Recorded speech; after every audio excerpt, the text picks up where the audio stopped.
Good afternoon. Good afternoon everyone. Ang nasa sa ko nga topic is all about medicine. The topics for discussion: number 1, antiseptics; number 2, analgesic; number 3, salicylates; number 4, vasodilators; number 5, antacids.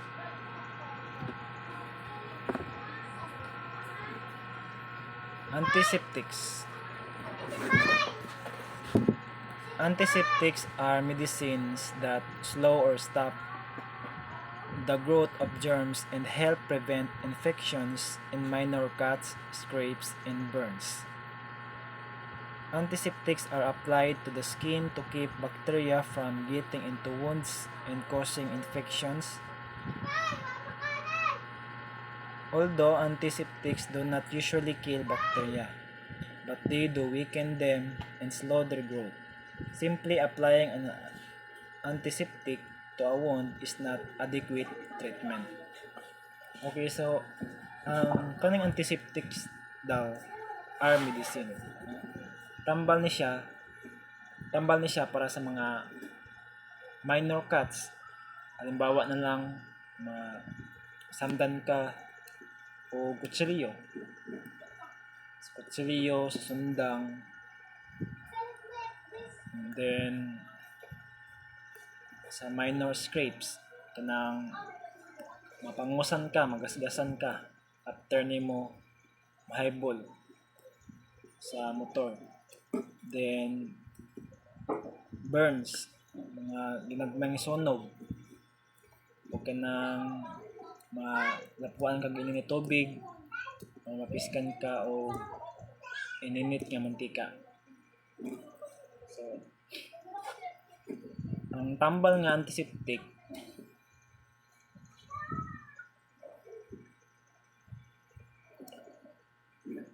mo ni ang gina-apply o mo ni ang ginatambal sa mga ang halimbawa ng aning antiseptic is ang kaning betadine. So pag natay mga gagmay nga mga samad o medyo dagko-dagko na atong gina-apply og betadine. Ang purpose kay para ang mga bakterya is dili siya basta-basta mo sulod sa samad, no? Ang purpose niya is para mo slow or mo stop ang pagdako sa mga bakterya. Ang iya nga mapawikin niyang bakterya, slow hina ang pagdako sa bakterya, then aron nga dili siya mo duol dito sa samad nga hinungdan na mag-cause siya og infection. So ang antiseptics dili siya usually nga pampatay og bakterya. Ang iya lang nga mapawikin niyang mga bakterya. Ang iya lang nga ma-slow or dili managhan ang bakterya. Ang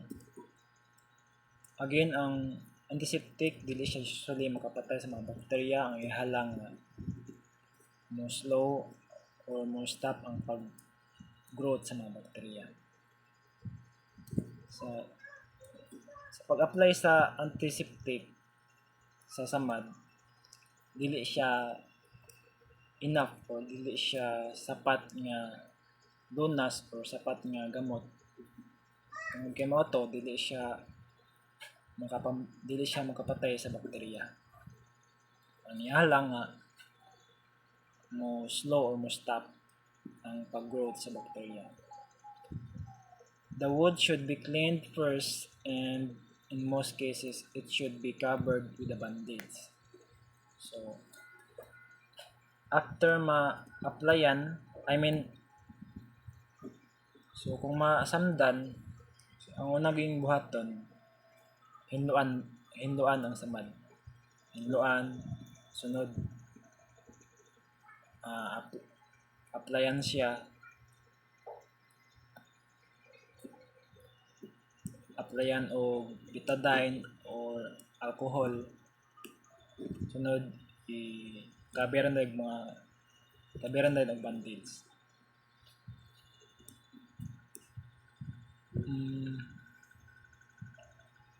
However, some antiseptics such as phenol can damage the skin. The wound is covered after they are applied. So ang kaning phenol, kauban ng gyapon sila. Antiseptic gyapon ning phenol. Kauban man sila sa betadine, sa alcohol, ang kaning phenol. Pero wala lang gi-recommend ding phenol nga gamiton or i-apply sa samad sa tuang skin tungod kay makadulot siya og kuan kumbaga ma-damage ang imuhang skin.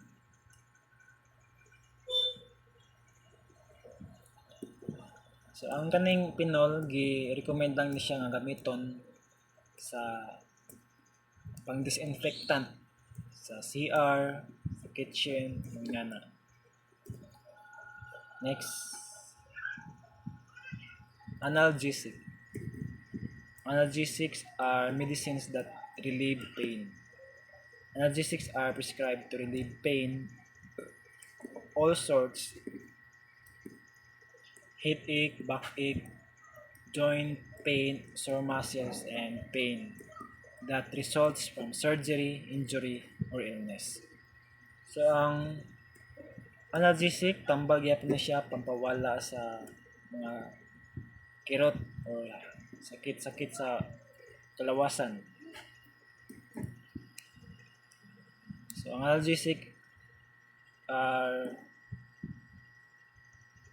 analgesic gi-prescribe siya o gi-recommend siya nga gamiton aron pampawala sa mga sakit. Halimbawa, ang example to daning analgesic is Medicol.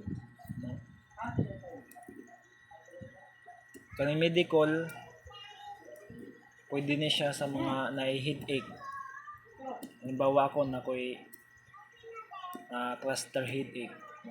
Sa headache is daghay type sa headache, may cluster headache, may sinus, may tension, uban pa. So, ang Medicol or ibuprofen Medicol, mostly mo na ginatambal. Mo na example sa analgesic na tambal para sa mga backache, kanang sakit ang likod, backbone, then joint pain, imong mga joint sa imong braso, sa imong siko, then sa mga muscles, and pain that results from injury, surgery, or illness.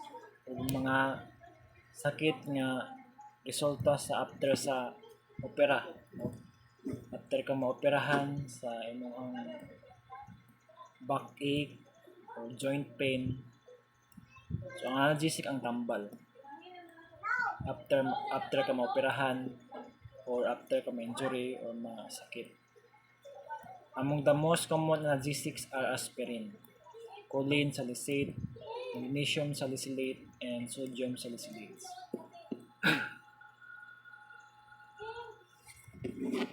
So mga siya, no, mga example sa mga naisakit sa backbone, mga joint pain, yan na. So ang tambal is analgesic. Example nato ang Medicol. Or pwede pod ang Advil.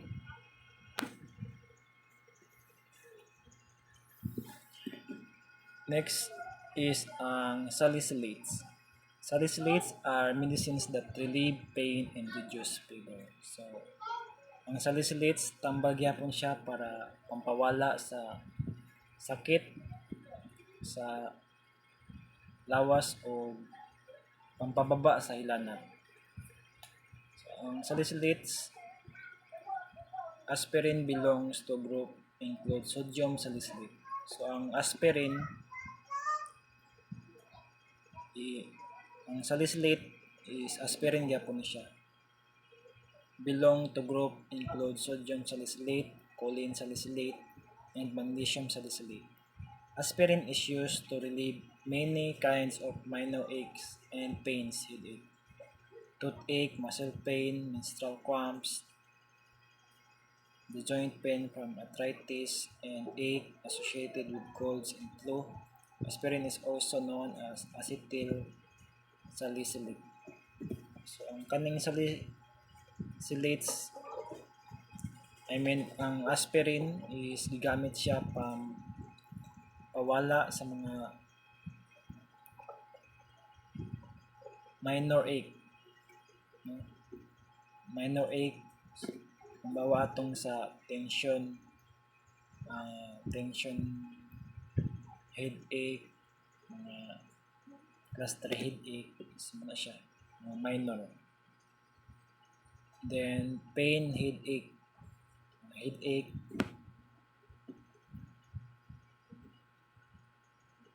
then toothache, kanining mga sakit-sakit sa ngipon, muscle pain, sakit sa mga braso, sa mga bagta, menstrual cramps, kuno ang mga tambal po ning salicylates sa gipang mens, kanang pang period ng mga babae, joint pain from arthritis, and ache associated with colds and flu. Aspirin is also known as acetyl salicylic acid.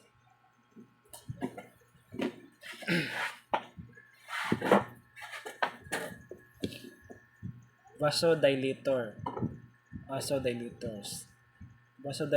are medicines that act directly on muscles in blood vessel walls to make blood vessels widen, dilate. Vasodilators are used to treat high blood pressure, hypertension by widening the arteries.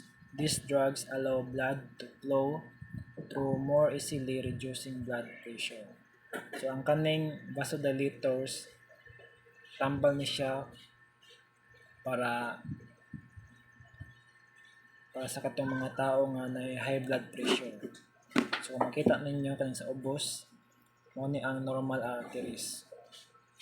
Then after makatake na og medicine nga vasodilator, kaning sa taas mo na siya ang vasodilator. Mag-take na og vasodilator.